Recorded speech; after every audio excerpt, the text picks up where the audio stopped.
Step away from the vehicle. Now. Hands where I can see them. Officer, this is my job site. That truck belongs to my company. Yeah? Funny how a guy like you ends up in a six-figure prototype. You're on private property. You're about to make a very expensive mistake. Turn around. The body camera footage was crystal clear, capturing the sharp contrast of the midday sun against the polished chrome of the vehicle. It didn't miss a pixel recording every sneer, every dismissive gesture, and every fatal error that was about to destroy a young officer's career. Officer Kyle Brannigan, a 32-year-old patrolman with an attitude problem and a badge he treated like a crown, had no clue who he was walking up to. He didn't know that the man standing next to the $110,000 electric prototype truck wasn't just a driver. He wasn't a thief.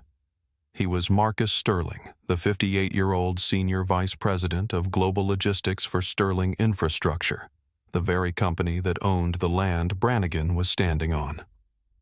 Marcus had spent 30 years navigating the shark-infested waters of corporate America, negotiating billion-dollar government contracts and managing fleets that moved mountains. And now he was about to be treated like a common criminal in front of the job site he commanded. Before we get into the details of this infuriating encounter, I need you to do something for me. Stop what you're doing, scroll down, and type your city and state in the comments. I want to see how far this story reaches. And if you believe that a badge shouldn't grant anyone the right to ignore the law, hit that subscribe button right now. You are not going to want to miss how this plays out. Marcus Sterling was a man who appreciated precision. At 58, he carried himself with the quiet, heavy authority of someone who signed checks that could clear a small country's debt. He was dressed for a site inspection, clean heavy-duty work boots, dark denim that cost more than a suit, and a navy polo shirt embroidered with the silver SI logo of Sterling Infrastructure. He wasn't flashy. He didn't need to be. He was checking the suspension calibration on the company's new prototype electric hauler, a beast of a machine that wasn't even on the market yet. The vehicle was matte black, silent, and imposing. Marcus had just finished logging the mileage on his tablet and was locking the door when he saw the cruiser pull up. It didn't park in a designated spot. It slewed sideways, blocking the exit lights flashing silently. Officer Brannigan stepped out. He was young, fit, and wore his sunglasses on the back of his head, a look that screamed arrogance. He had been on the force for 6 years, long enough to know the rules, but apparently long enough to think they didn't apply to him. He approached with his hand resting on his belt right near his holster. He didn't wave. He didn't say hello. He walked with a strut that Marcus had seen 1,000 times in middle management, the walk of a man desperate to prove he matters. "Step away from the vehicle." Brannigan barked, his voice carrying over the low hum of the nearby construction equipment. Marcus didn't flinch. He turned slowly, keeping his hands empty and visible. He had given the talk to his sons. He knew the drill, but he also knew his rights, and he knew exactly who he was. "Is there an issue, officer?" Marcus asked. His voice was a deep baritone, steady as a rock. He didn't sound scared. He sounded like a boss. "I said step away from the vehicle. Now." Brannigan closed the distance, entering Marcus's personal space. "We got a call about a suspicious individual casing high-value vehicles in this lot." Marcus looked around. The lot was a private staging area for Sterling Infrastructure. There were fences, there were signs. The only people allowed here were employees and authorized personnel. "Officer, this is a private construction site," Marcus said, his tone still polite but firm. "I am the senior vice president of operations for the company that owns this property. This vehicle is a company prototype. I'm conducting a scheduled inspection." Brannigan laughed. It was a short, sharp, ugly sound. He looked Marcus up and down, his eyes lingering on the work boots and the polo shirt, completely ignoring the embroidered logo that matched the massive sign on the gate 20 feet away. In Brannigan's mind, the math didn't add up. A black man in work clothes driving a space-age truck that looked like it cost a mortgage. No way. "Yeah, okay. And I'm the police commissioner," Brannigan scoffed. "You got ID?" I do, Marcus said. It's in my back pocket. I'm going to reach for it slowly. Just get it. Brannigan snapped his patience, already wearing thin. He was used to people cowering. He wasn't used to people who stood their ground with the calm confidence of a man who owned the ground. Marcus slowly retrieved his wallet. He pulled out his driver's license. It was a standard state ID, but it listed his address in one of the most exclusive zip codes in the state. He handed it to Brannigan. Brannigan glanced at it, then looked back at the truck. This doesn't prove you own this car. Registration. The vehicle is registered to the corporation, Marcus explained patiently. I can show you the digital fleet authorization on my phone. It connects directly to the VIN. I don't want to see your phone, Brannigan interrupted, waving a hand dismissively. I want to see the paper registration. This is a prototype, officer. The documentation is digital. It's standard industry practice for test vehicles. Marcus was starting to feel the heat of the sun, or maybe it was the heat of anger rising in his chest. He pushed it down. Getting angry would get him killed. Or worse, it would give this man a reason to feel justified. If you look at the logo on my shirt, Marcus pointed to his chest, and look at the sign on the gate and look at the branding on the truck, you will see they are all identical. Brannigan didn't look. He didn't care about logos. He had decided 10 seconds ago that Marcus was a liar. He had decided that this was a good bust. He was already imagining the pat on the back from his sergeant for recovering a stolen 6-figure vehicle. Listen, pal, Brannigan said, stepping closer, his voice dropping to a menacing growl. I'm not playing games with you. You don't have papers. You're in a car that doesn't belong to you, and you're trespassing on a construction site. I am the boss of this construction site, Marcus said, his voice dropping, an octave hardening, and you are making a mistake that you will not be able to recover from. Is that a threat? Brannigan's hand moved. He unsnapped the retention strap on his holster. The sound was a loud click in the quiet afternoon. It's a statement of fact, Marcus said, his eyes locking onto Brannigan's sunglasses. I am asking you to call your supervisor before you do something that costs the city a fortune. I don't need a supervisor to handle a car thief, Brannigan spat. Turn around. Hands behind your back. Marcus stood still for a second. He looked at the officer. He looked at the camera lens on the officer's chest. I am not a car thief, Marcus said clearly for the benefit of the recording. I have offered you proof of employment and authorization. You have refused to look at it. You are detaining me without reasonable suspicion. This is a violation of my Fourth Amendment rights. Turn around, Brannigan shouted, grabbing Marcus's arm. Have you ever tried to explain something to someone who refuses to hear you? Someone who has all the power and none of the sense? Let me know in the comments if you've ever been in a situation where the truth didn't matter because the person in charge had already made up their mind. Marcus didn't pull away. He didn't resist. He knew the physics of this interaction. If he pulled away, he would be on the pavement. If he fought, he would be dead. He allowed his arm to be pulled. He turned around slowly. I am complying, Marcus said loudly. I am not resisting, but I am telling you, officer, this is a false arrest. Stop talking. Brannigan grunted, jamming his knee into the back of Marcus's leg to force him off balance. Spread 'em. By now, the commotion had drawn attention. Two of the site foremen, burly men in hard hats and neon vests, had walked over from the main structure. They stood about 30 yards away, confused. One of them, a guy named Miller, who had worked for Marcus for 15 years, pulled out his phone. Hey, Miller shouted. That's Mr. Sterling. What are you doing? Brannigan glanced over his shoulder. Back off police business. Back off, or you're next. That's the boss, Miller yelled back, not moving. He held his phone high, recording everything. You're arresting the owner. He says he's the owner, Brannigan sneered, cinching the handcuffs tight. Too tight. They always say they're the owner. Marcus winced as the metal bit into his wrists. He had worn handcuffs before in a training simulation for executive kidnapping risks, but this was different. This was cold. This was real. "Officer," Marcus said, his face pressed away from the car, but his voice still clear. "In my right pocket, there is a key card. A black titanium card. It unlocks the main gate and the executive offices. If you take it out and tap it on the reader right there on the truck's pillar, the door will open. It proves authorization." "I'm not going into your pockets until we're at the station," Brannigan said. "And I'm not playing with your hacked gadgets.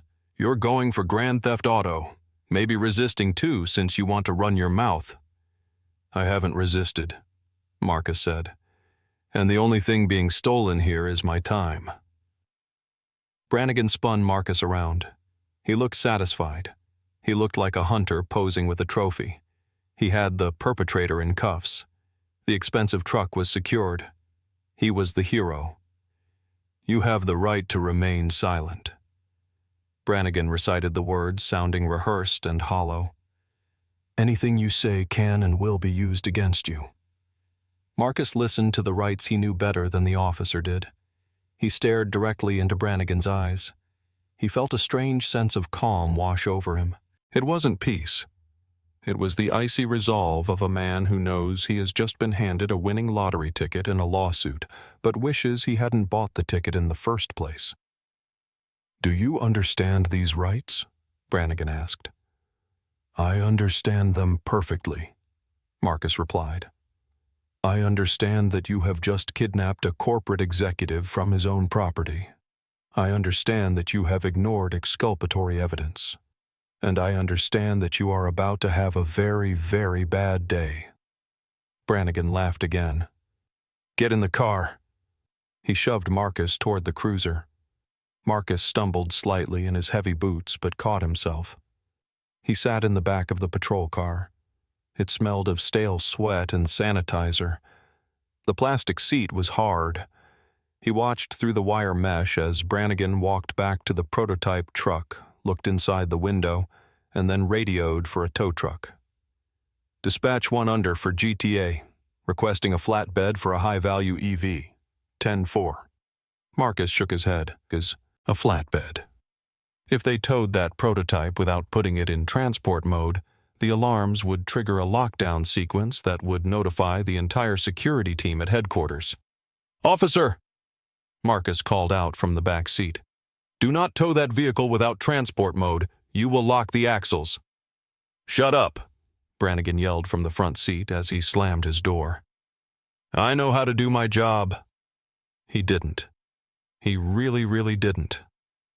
Brannigan put the cruiser in drive and peeled out of the construction site, kicking up dust. He left the confused foreman standing there, phones still recording. He left the prototype truck sitting in the sun. He drove with a sense of accomplishment. The ride to the precinct was about 15 minutes. Brannigan hummed along to the radio. Marcus sat in silence. He was mentally drafting the affidavit. He was listing the witnesses, Miller, the other foreman, the security cameras on the gate, the dash cam, the body cam. He was calculating the damages. When they pulled into the precinct, Sally Port Brannigan was beaming. He hauled Marcus out of the car. "Let's go big shot," Brannigan said. "Let's get you printed." They walked into the processing area. It was busy. Phones were ringing, officers were typing reports. At the main desk sat Sergeant Thomas O'Malley. O'Malley was 59, a year older than Marcus. He was a dinosaur in the department, a man who had seen it all and just wanted to make it to his pension next year without a heart attack. He was drinking coffee and reading a file when Brannigan walked in, pushing Marcus ahead of him. O'Malley looked up. He saw Brannigan. Then he looked at the prisoner. O'Malley's coffee cup stopped halfway to his mouth. He squinted. He lowered the cup slowly. "Brannigan," O'Malley said, his voice deceptively quiet. "Got a good one, Sarge," Brannigan bragged. "Grand Theft Auto. Caught him at the new Sterling site, trying to jack one of those concept trucks. Claimed he owned the place." O'Malley stood up. He didn't look at Brannigan. He looked at Marcus. "Mr. Sterling?" O'Malley asked. Marcus nodded politely. Good afternoon, Sergeant. I believe we met at the ribbon cutting for the precinct annex last year. My company donated the steel. The room went silent. Typewriters stopped. Conversations died. Every officer in the booking area froze. Brannigan looked from O'Malley to Marcus, then back to O'Malley. The smile started to slide off his face like distinct grease. You know this guy, Sarge, know him. O'Malley's face turned a shade of purple that was dangerous for his blood pressure. You idiot. This is Marcus Sterling. He built this building. He owns half the logistics fleet in the tri-state area. Brannigan chuckled nervously. No, Sarge, he's a perp. He didn't have papers. He was just... Did you run the plates? O'Malley barked. It didn't have plates. It was a prototype, so I... Did you run the VIN? I couldn't see the VIN. He wouldn't let me. He wouldn't let you. O'Malley walked around the desk. He moved faster than a man his age should move. He walked right up to Marcus. Mr. Sterling, I am so sorry. Uncuff him. Now. But Sarge, he resisted. Brannigan stammered. Uncuff him, O'Malley roared. The sound echoed off the concrete walls. Brannigan fumbled for his keys. His hands were shaking now. He unlocked the cuffs. Marcus rubbed his wrists. There were deep red indentations where the metal had dug in. Mr. Sterling, O'Malley said, his voice trembling with rage, not at Marcus, but at the situation. Please come to my office. Can I get you some water? Coffee, I'll call the captain. Thank you, Sergeant, Marcus said calmly. I don't need water. I need a phone. And I need this officer. He pointed a steady finger at Brannigan to not go anywhere. I want him right here while we document this. Brannigan stood there holding his handcuffs. He looked small. He looked like a child who had broken a vase and was waiting for the wooden spoon. He looked at Marcus, really looked at him for the first time, and he saw it. The posture, the clothes, the eyes. He saw the power he had been too blind to see in the sunlight. I thought, Brannigan whispered. You didn't think, Marcus said coldly. That's the problem. Captain Reynolds was downstairs in 3 minutes flat. He was a tall man, politically savvy, usually composed. He looked like he had just run a marathon. He burst into the processing area, his eyes scanning the room until they landed on Marcus. Mr. Sterling, Reynolds said, extending a hand, then realizing Marcus might not want to shake it and awkwardly dropping it to his side. I was just on the phone with the mayor's office on another matter when I heard, there are no words. There are words, Captain, Marcus said. Unlawful detention, false arrest, profiling, negligence. I understand, Reynolds said, wiping sweat from his forehead. We are going to release you immediately. We will expunge the arrest record. This never happened. Oh, it happened, Marcus corrected him, and we are not going to pretend it didn't. I'm not leaving until I get a copy of the booking report. I want the incident number. I want the body camera footage secured. And I want a written statement from Officer Brannigan detailing exactly what suspicious behavior led to him putting me in handcuffs. Reynolds looked at Brannigan, who was now standing in the corner, pale as a sheet. Brannigan, get in my office, Reynolds hissed. Now! Brannigan walked past Marcus. He didn't make eye contact. He looked like a walking corpse. Marcus waited. He sat in a chair in the lobby, not the holding cell. He called his chief legal officer. David, Marcus said into the phone. I need you to meet me at the 4th precinct. Bring the civil rights team. No, I'm fine, physically, but I've just been arrested for stealing my own truck. He listened for a moment. Yes, he's young. Yes, he's white. Yes, it's exactly what you think it is. We're filing today. The atmosphere in the station was suffocating. Officers walked on eggshells around Marcus. They brought him coffee in a real mug, not styrofoam. They offered him a comfortable chair. It was a stark contrast to how he had been treated an hour ago. And that was the point. That was what made Marcus so angry. If he had been a plumber or a teacher or just a guy without a legal team on speed dial, he would be in a cell right now. He would be waiting for a public defender. He would be terrified. He wasn't terrified. He was weaponized. By the time Marcus walked out of the station 2 hours later, he had a thick folder of documents. Captain Reynolds walked him to the door, apologizing for the 50th time.